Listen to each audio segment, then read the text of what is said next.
আমার বাংলা কীর্তন শুনছিলাম দক্ষিণ 24 পরগনা সুন্দরবন লীলা কীর্তন। হ্যাঁ, আমি তো সব জানি না। লীলা কীর্তন কি পালা কীর্তন অনেকেই বলে, কাকে লীলা আর কাকে পালা বলে কিছুই বুঝি না, ঠেলাঠেলি করে লাভ নেই। যাই হোক, শুনছিলাম দক্ষিণ 24 পরগনা সুন্দরবন থেকে কি নাম,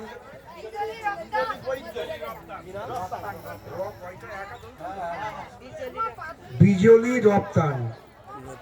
এ আগে একদিন কীর্তন করতে উঠেছিল দিন 15 আগে, কিন্তু একটা কারণে আমি ওকে পারমিশন দিইনি। তারপরে কালকে একজন আমাকে এসে বললো যে ওকে একটু কীর্তন করার জন্য। আমি একে বুঝতে পারিনি, বলছে একটু কীর্তন করবো, চলে আসো। 3টের সময় আসেনি। তারপরে যাই হোক 3:30টায় আরম্ভ হলো। আমি বলে দিয়েছি নিজের কোনো কথা বলতে পারবে না। কথাটা বোঝা গেল? তার নাম আমি বলবো, আমরা বলবো। কথা বোঝা গেল? আত্মপ্রচারের জায়গা এটা নয়। এ যারা করবে তারা অপরাধ করবে।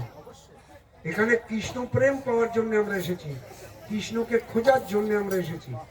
সেখানে নিজের প্রচার কেন করব? এটা হচ্ছে আমার কথা। তুমি বাংলায় কি করো, তুমি কীর্তন করো, আমরা জানি, অনেকেই কীর্তন করে, আমরা জানি। কিন্তু নিজের নাম বলে, নিজের আরো অনেক কিছু বলছি না, এগুলো বলতে হয় না। আজকে খুব সুন্দর কীর্তন হয়েছে, কালকে আবার মহাপ্রভু কৃপা করলে সবাই যদি থাকি, কারণ কে যে থাকবো আর কে যে থাকবো না। जय श्री राधे। प्रसाद कराने वाले सभी लड़के व स्वयंसेवक, प्रसाद वितरण कराने वाले सभी लड़के व स्वयंसेवक प्रसाद की गाड़ियों के पास पहुंचे। प्रसाद वितरण कराने वाले सभी लड़के व स्वयंसेवक प्रसाद की गाड़ियों के पास पहुंचे। प्रसाद की गाड़ी कार्यालय के पास में खड़ी हुई है। प्रसाद की गाड़ी कार्यालय के पास में खड़ी हुई है। जहां भी स्वयं सेवक हो वो तुरंत प्रसाद की गाड़ियों के पास पहुंचे। जय श्री राधे। জয়নিতা, যেটা বলছিলাম, কালকে আমরা আবার অনেকের অনুরোধ ক্রমে কালকে আমরা আবার একটু শুনবো।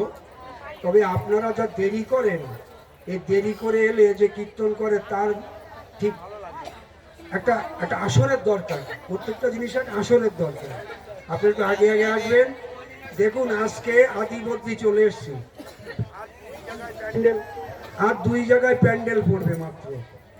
একটা হচ্ছে কেদারনাথ আর একটা হচ্ছে কাম্যবন, তারপরে নিতাই গৌর। তখন তো বাড়ি যাওয়ার টান বেঁধে যাবে।